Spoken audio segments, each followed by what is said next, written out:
You're watching East Midlands Today. Now, much of the English Civil War, which changed our ideas about monarchy and republicanism forever, happened here in the East Midlands. Newark was a key royalist town. So it's highly appropriate that Newark has received millions of pounds to set up the country's only National Civil War Museum. James Robeson's been to see how the work's progressing. Enthusiasts reenact one of the most influential periods of English history, the Civil War of the mid-17th century, in which Newark was pivotal. 2 years ago, we reported how the Old Magnus School in the town was to get a £5.4 million conversion into a National Civil War Museum. Now work's at full tilt. The main building's wrapped in plastic sheeting to a height of 70 feet. Rooms, unused for decades, are now full of scaffolding and building teams.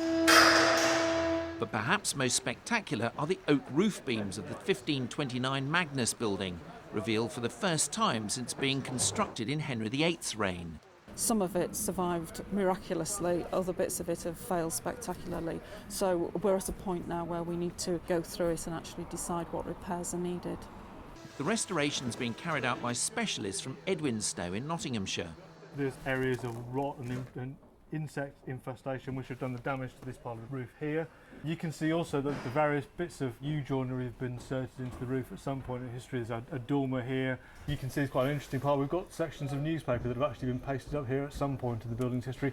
Provide some rudimentary damp proofing, who knows.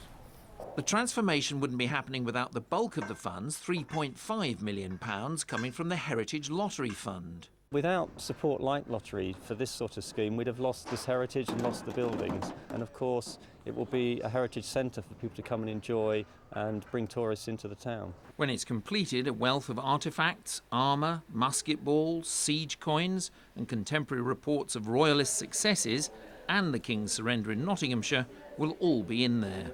When they get to be able to see us, we've got some great interactives describing the siege. We've got arms and armour and all the weaponry from the Civil War.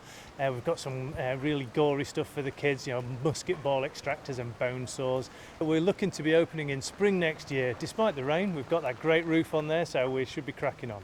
It's hoped the centre will form a national focal point for continuing interest in a fascinating period of English history.